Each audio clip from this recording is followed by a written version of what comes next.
खीरा से बलिया त हमहु करम व्रत करब शिव के पूजन करब हो। ए भैया ले अइहा खीरा से बलिया त हमहु करम व्रत करब गौरा पूजन करब हो।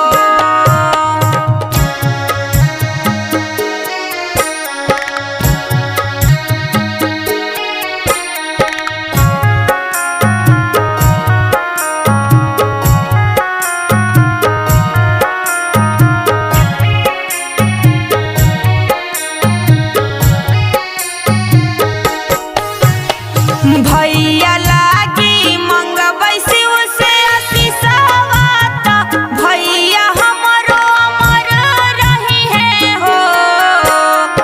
भैया लागी मंगबै शिव से आशीषवा त भैया हमरो अमर रही है हो। ए भैया ले अइहा नारियल नाशपतिया त हमहु करम व्रत भूखब शिव के पूजन करब हो। ए भैया ले अइहा नारियल नाशपतिया त हमहु करम व्रत भूखब गौरा पूजन करब हो।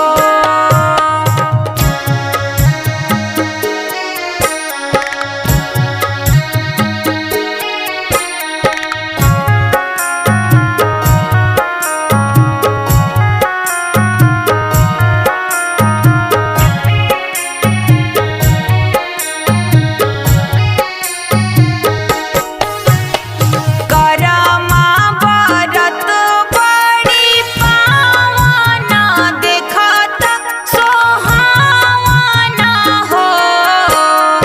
कर